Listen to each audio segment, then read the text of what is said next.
เมื่อใดก่อนวันเกิดนะมื้ออื่นบ่ด้วยกินยังอ่ะนะบูกันเพิ่ม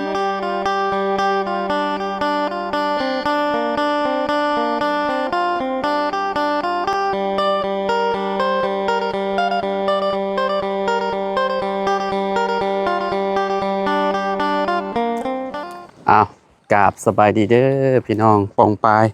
เบิดสุขูสุคนพี่น้องเนาะมาพบมาพ้อกันเนาะกับเฮาอยู่ทางบ้านน้องเลี้ยงพี่น้องเนาะโอ้สบายดีนะโอ้ตากผ้าบ่มาตากผ้าก็เฮ็ดจังซี่นี่หึมันแห้งบ่ล่ะบ่นี่เอคิดว่ายังบ่แห้งเนาะมื้อนี้ไปใช้เบิดมื้ออยู่นะ อยู่โรงงานเปล่าขออนุญาตเด้อไปอยู่โรงงานมันมือเลยไปเผาอันนั้นแทนพ่อเปล่าแม่นเมื่อใดก่อนวันเกิดนะมื้ออื่นเปล่าด้วยกินยังอ่ะนะบูกันเพิ่มมากินหมูปิ้นหมูปิ้นแม่นเจ้าอยากหมูปิ้นบ่หนูซื้อมาซื้ออ๋อซื้อมาสู่ทีมงานกินแม่อ๋อซื้ออยู่ไสหั่นล่ะบูอยู่เซโปนเหรอเสโปนพุ่นแม่นเสโปนมีหมูปิ้นบ่ฮะ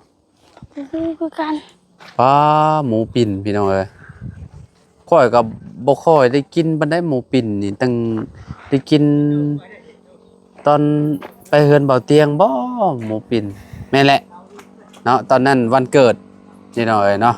ไปงานวันเกิดแหละเนาะได้กินหมูปิ้นโตพอดีกินน่ะนะพี่น้องเนาะบ่ได้ใหญ่ปานใด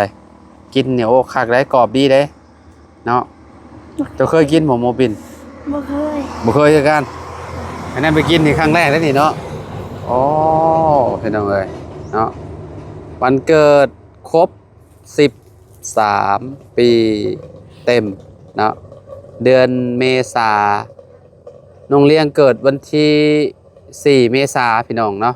มื้อวันที่4เนาะแม่นละว่าเลี้ยงด้วยโอ้เป่าเค้กจะโมงล่ะบู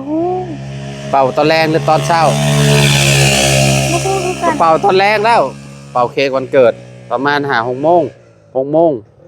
6 โมงหรือ7 โมงแล้วประมาณนี้แหละเนาะเชิญทีมงานมาเนาะเชิญทั้งหมดเลยเชิญทั้งหมดเลยบ่ครั้งแรกบ่ที่สิจัดงานมันเกิดนี่ได้แม่นบ่เคยยังบ่ฮู้แหละแบบใด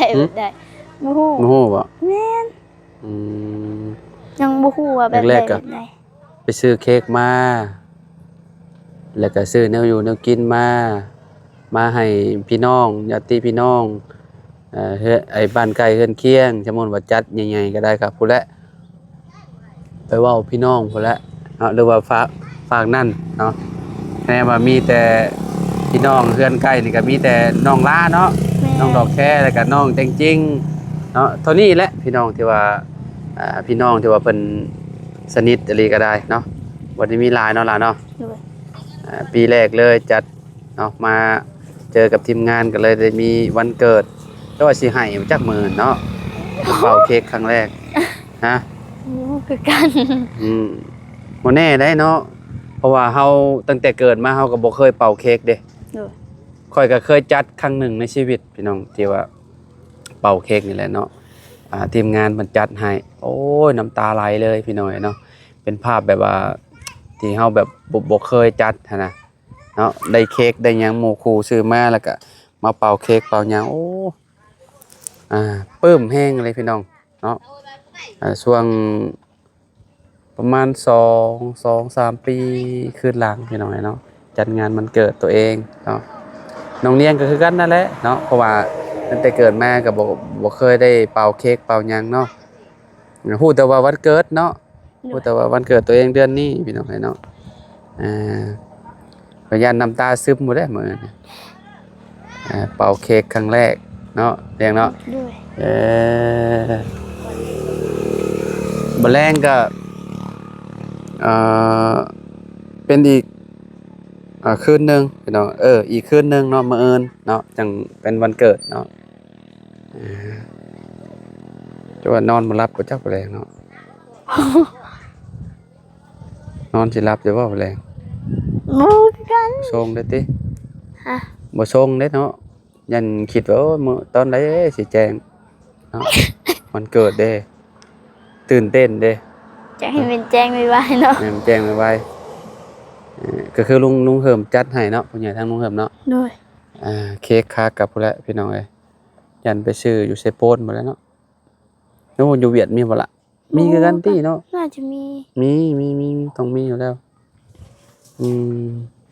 โอ้ได้กินหมูปิ้นแล้วซะพี่น้องเอ้ยบาดนี้คักแล้ว เขาบ่มีเขาก็ไปซื้อกุ้งอยู่เวียดเขาว่า อ๋อเวียดน่ะกุ้งสดเนาะ แม่ เห็นบ่แต่ว่าเพิ่น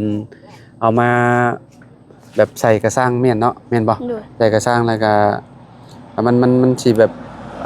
เป็นกุ้งเป็นน่ะนะพี่น้องมันยังบ่ตายเนาะเจ้าบ่ได้แพ้ว่ากินกุ้ง บ่ เอ่อกินได้เบิดเนาะ ด้วย ก็ได้ยินข่าวว่าน้องใจดีว่าแพ้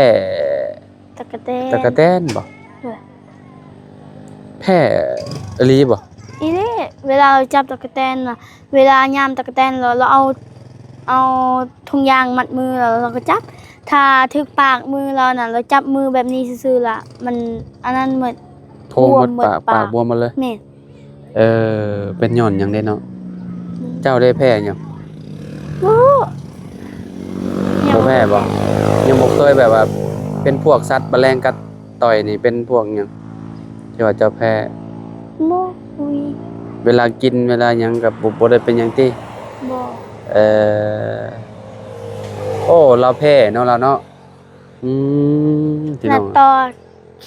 กันก่อนตอนก็ยังบ่ได้บวมหนาว แสดงว่าบ่แพ้ แม่ ต่อยก็บ่เป็นหยังน่ะบ่บวมเลย บวมอ คื ยู่ อเก่า มันเป็น น้อยหนึ่ง แบบน้อยนึง น้อยหนึง ไม่ เนาะ ได้บวมหลาย แต่จริงๆเนี่ยจ้ะ บ่ฮู้คือกัน แต่จริงๆกับใจะดีเจ้าสนิทกับไผที่สุด จะดี ใจะดี แม่น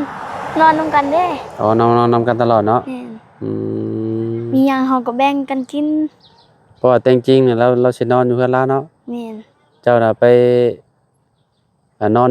อยู่พุ่นตลอดประจำเลย แม่น อ๋อสนิทกับใจดีที่สุดเลย แม่น อ๋อเห็นเนาะครับไปใส่กับไปนำกันเนาะ แม่น คือสาวลาครับแล้วสาวเจ้านี่ก็แต่ก่อนก็ไปนำกันอยู่เนาะ แม่น อืม ตอนใหญ่ไปกัน ตอนใหญ่ไปนำกันตอนยังน้อยบ่ค่อยได้ไปนำกันเนาะ แม่น เพราะว่าไปอยู่บ้านเทิงเนาะ แม่น อืมแล้วสาวเจ้าก็มีหมู่หลายใช่บ่หรือว่าบ่ค่อยมี บ่มีแต่สลาแหละ มีแต่ดอกแค่นี่บ่หมู่ แม่ นี่ น เออบ้านอื่นก็บ่ค่อยมีเนาะ บ่มีแต่สลาเรามี เพราะว่าศาลาเราเคยไปเฮ็ดเวียกบ่เราเคยไปเฮ็ด ไป เนาะ ไป ไปเนาะ เฮ็ดเวียกอยู่เซโปนขายเครื่องนำลานเรา ไปแต่ว่ากองมีเนี่ยบ่เคยเนาะ แม่ บ่เคยออกจากบ้านปานใดเนาะ บ่เคยไปเฮ็ดเวียกเฮ็ดแต่ส่วนมัน เฮ็ดแต่ส่วนมันของเจ้าของเนาะ เลย อันนี้ก็เป็นงานของเราเองพี่น้องเนาะแบบว่าเราก็บ่ได้ไปหารับจ้างเนาะแต่ว่างานอันเฮ็ดอันนี้ก็มันก็หนักเนาะแต่เราก็ถือว่าเราก็สุดยอดเลยพี่น้องเนาะเฮ็ดไร่เฮ็ดสวนหั่นน่ะถึงว่าเราสิบ่ได้ไปเฮ็ดเวียกก็ได้เนาะเฮ็ดไร่เฮ็ดสวนว่าเวลายามขายก็ขายเนาะมันเนาะ อืมมันนี่ไปเข้าไปขายอยู่โรงงานอยู่บ้านสกีบ่ล่ะ แม่น หรือว่าไปขายอยู่พุ่น อยู่บ้านสกี อ๋อวิทย์ครัวไปให้ได้เนาะ แม่น ขายอยู่หั่นเนาะ แม่น อืมก็เวียกเนาะก็คือแบบพ่อน้องเลี้ยงคือกันพี่น้องเวลายามเฮ็ดเวียกเฮ็ดหยังเราก็เนาะให้ลูกสาวเนาะบางทีก็ให้พ่อเนาะสมมุติว่าลูกสาวบ่ไปโรงเรียนนะพี่น้องเนาะวันเสาร์วันอาทิตย์น่ะก็สิไปเผาให้ไปเผาโรงงานแล้วก็ให้พ่อมาถอนหญ้ามันเนาะ เลย เออมื้อนี้น่ะหยุดเนาะ แม่ มื้อนี้น้องเพิ่นหยุดบ่คือว่าวันศุกร์คือว่าภาคโรงเรียนล่ะคือว่าคือบ่ไป ก็บ่ฮู้คือกันยันเขามีเวียก หึ ยันครูมีเวียก จักหน่อยก็เซ็งนั่นนี่เนาะ เลยเดือน5วัน เดือนห้าวันที่ 28 20กว่าก็ไปเซ็งภาคเรียน2ภาคเรียน2นี่ก็คือ เดือน9นี่น้องๆเพิ่นก็ต้องไปเข้าห้องหมอแล้วเนาะดีแต่มีรถจักรเลยเนาะ โดย มีรถจักรแล้วสบายแล้วบัดนี้พี่น้องเอ้ยไป3สาวเลยเนาะไปเข้าอยู่บ้าน มื้อนั้นน่ะไปเฮียนอยู่บ้านสกีนะแล้วน้ำมันรถหมด บัดอยู่ไส หมดอยู่บ้านสกี จูง แม่นจูงแหละที่นี่ของเวียดนามบ่ให้วันเอาเมื่อแหละเราก็ห้องคืน เอาละซอยบ่ บ่ติดหนี้แล้วก็ส่ง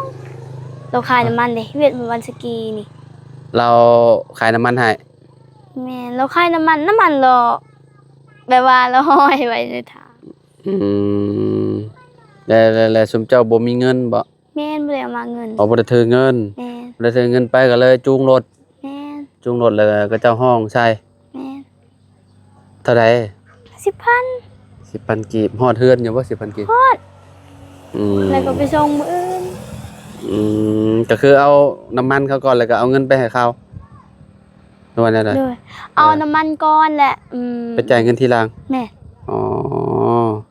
คิดว่าก็จะมีน้ำใจเอาน้ำมันเติมเมื่อน้อง ขี่4คน ขี่นั่นได้คือให้น้ำมันมันเบิด ก็บ่ฮู้คือกัน เอาบ่ได้เบิ่งน้ำมันบ่ เบิ่งอยู่คิดว่าฮอดเฮือน อ๋อเบิดจักเทื่ออะไรน้ำมัน 2-3 เทื่อแล้ว ขี่รถเบิดน้ำมัน2-3เทื่อแหละมันเบิดดุหลายระวังได้โอ้คะแนนเป็นหัวฉีดคือรถนะบ่าวนี่เรียบร้อยแล้วเด้ถ้าปาให้น้ำมันมันเบิดตลอดนะแบบว่าหัวฉีดมันตายเลยก็รถหัวฉีดคือของข่อยนะ อันนี้มันรถคาบูบ่ค่อยเป็นหยังปานใดแปลว่าเบิดด้ามเทื่อด้ามใดนี่ก็โอเคอยู่หั่นนะคะแนนมาปาให้เบิดตลอดโอ้ยปั๊มหัวฉีดนี่เรียบร้อย มันยังน้อยนึงแล้วเราก็ไปใส่ อืม ขี่รถ ไปบันดงแห่งสิน่ะเติบหนึงแล้วบัดนี้ มื้อนั้นน่ะไปบันดงน่ะ แห่สิเปลือง แต่จราจรกักรถว่ารถนี้5เส้นป้ายทะเบียนปลอมแล้วนั่นแล้วก็เราว่าถ้าบ่ให้เงินผู้ละ50ปรับเงิน เจ้าให้ บ่ใส่บ่ก็บ่ให้เพราะว่า เจ้าบ่ เขา ให้ ไป เงิน แล้วยกซื่อๆแล้วยกไม่ แล้วก็ยังให้แล้วก็ว่าแม่นรถกูมีเด้อรถค่อย แล้วเรายอกแล้วว่าอันนั้นแล้วว่าลงแม่จากรถแล้วค่อยเฮ็ดคืออยากหายแล้วหายไป เพราะเมื่อใดเมื่อวานนี่บ่ แม่น เมื่อวานนี่แล้วก็เจ้าตั้งด่าน แม่นเมื่อวานนี่ เพราะว่าเจ้าตั้งด่านอยู่หมองบ้านซะแล้วนั้นแล้วบ่าวก็มาแต่ว่าก็เจ้าบ่ได้โบกข่อยดอกมาว่าสิมาจ่ายเงินค่าดินบล็อกให้น้องเต็งจริงนั่นแหละแต่ก็เจ้าบ่มาเพราะว่าก็เจ้าย่าน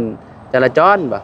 จราจรก็เจ้าลัดทางบ่เขาก็เลยว่าเอ้าก็เจ้าเป็นหยังต้องย่านคันว่าก็เจ้ามีอันใบขับขี่หยังหั่นน่ะแต่ยันก็เจ้าบ่มีใบขับขี่หั่นคนมาส่งดินจี้หั่นน่ะบ่ได้มาเลยพี่น้องเอ้ยเนาะ ตอนนี้จราจรก็ยังอยู่บ่ บ่มีแล้วพระเจ้าตั้งแต่มื้อวานนี่แหละมื้อนี้บ่ได้ตั้งมื้อนี้บ่เห็นเอากะมื้อเอิ้นพี่น้องเอ้ยวันเกิดน้องเลี้ยงพี่น้องเอ้ยนำมาแฮปปี้เบิร์ธเดย์เนาะกับน้องเพิ่นแน่พี่น้องเอ้ยเนาะแต่น้องเลี้ยงนี่เกิดวันหยังก็ วันเสาร์ วันเสาร์เดือนหยัง เดือนสี่ เดือน4คือกันเดือน4เมษายนนี่เอ้าแม่นบ่แม่น ก็ บ่ เดือนสี่เด้วันที่4เดือน4เด้ กับบ่มื้อเอิ้นที่3ที่4ก็วันเกิดแล้วซะฮะ มื้ออื่นวันเกิดฮะไผนว่าทำไปก็ บ่อัน อ้าวคิดว่าทำคือกันอยู่ในเวสครูคิดว่าวันเกิด บ่ว่าน้องอันนั้นใช่เฮาหยังอันน่ะใช่ เฮากระป๋อมบ่จัก ไปห้องน้ำก็คือสิแล้วแหละเนาะ บ่เพิ่งเข้าก่อนแล้วเพิ่งคนงูแล้ว โอ้ได้แล้วบัดนี้เรียบร้อยแล้วโอเคแล้วพี่น้องเอ้ยเนาะสะดวกสบายแล้วเข้าอาบน้ำอาบได้เลยบัดนี้ ยังบ่เคยเข้าจักเทื่อ โอ้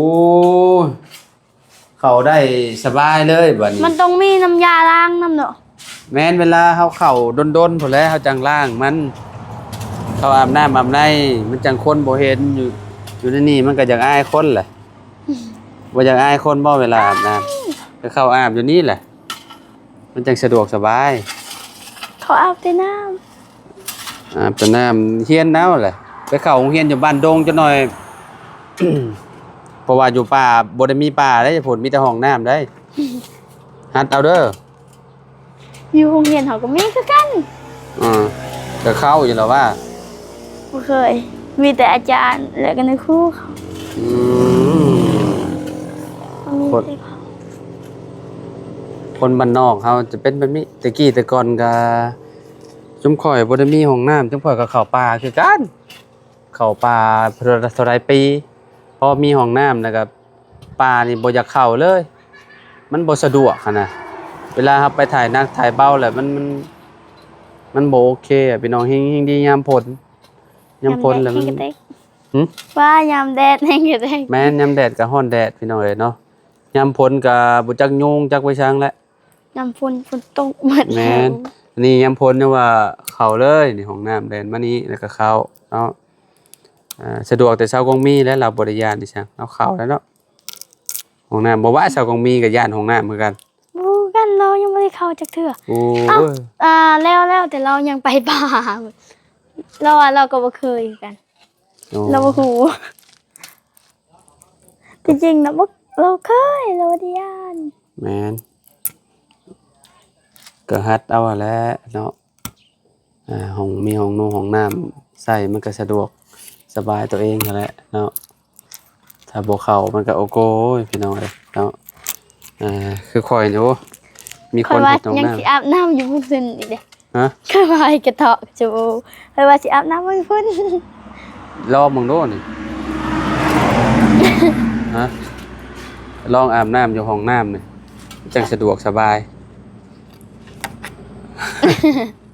นี่สิไปอาบน้ำอยู่หันดีคือเก่าอ๋อพี่น้อยเนาะ ก็ให้มันอันนั้นลืมก่อน คอยปรับตัวไปหั่นแหละเดี๋ยวมันก็เลิกเองมันบ่ยากดอกตอนนี้ก็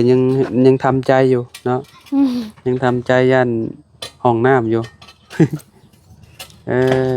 พี่น้องเอ้ยเนาะเก็บเสื้อผงเสื้อผ้าแล้วไปแล้วของเจ้าน่ะแล้วเนาะแรงก็ไปนอนอยู่พุ่นคือเก่าค่ำๆมากินข้าวกินน้ำอาบน้ำแล้วก็ไปใหม่เนาะ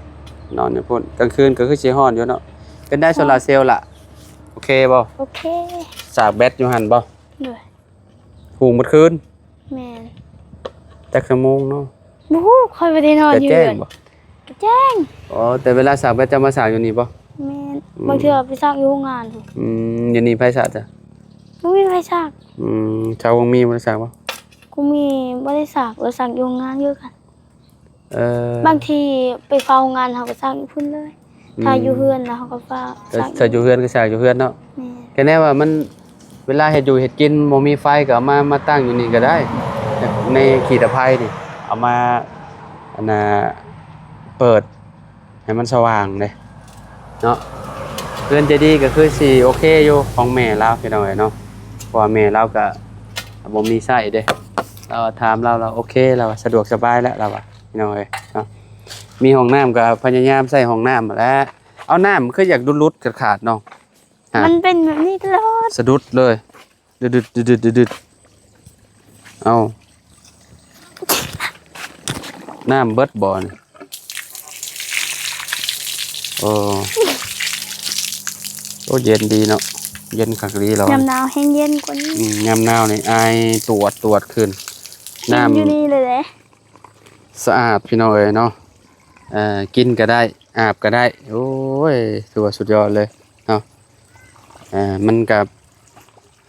ปุ๊อยู่ในปุ๊อยู่ภูปุ๊เนาะอยู่ภูฟากนั่นปุ๊เนาะต้นผักคะกับต้นไว้ก็มีเนาะผักแร่นี่โอ้ต้นผักคะกับมาปลูกโอ้หน่อไม้กับเนาะ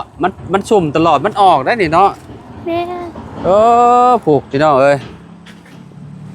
นี่น้ำไหลลงนั่นนี่ตลอดเลยโอ้กอไผ่ตัวนี้เคี้ยวตลอดเลยเคี้ยวสแบบมันน้ำมันไหลลงนี่เด้พี่น้องเอ้ยเนาะปลูกนั่นปลูกนี่มันก็งามนี่ต้นวายปลูกไว้คักเนาะโอเคเมื่อเอิญกับมาแฮปปี้เบิร์ธเดย์น้องเลี้ยงเพิ่นสุขสันต์วันเกิดเพิ่นพี่น้องเนาะ วันที่4เดือน4เนาะปี2026พี่น้องเอ้ยเนาะอยู่ดีมีแฮงเนาะให้เลี้ยงง่ายๆโตไวๆเป็นผู้ฮู้ผู้ดีของพ่อแม่เด้อล่ะเด้อ โอ้ยขอบใจ เมื่อนพอแล้วเนาะจังหวะกันอีกเท่านึงพี่น้องเอ้ยเนาะอยู่ดีมีแฮงเบิดสุขุสุขคนพี่น้องเอ้ยเนาะขอบคุณพ่อแม่พี่น้อง FC ที่ติดตามและเป็นกำลังใจให้เด้อพี่น้องเด้อสำหรับคลิปนี้เฮากับน้องเลี้ยงขอโตวแล้วพี่น้องปาล่าสบายดีเด้อพี่น้องเด้อ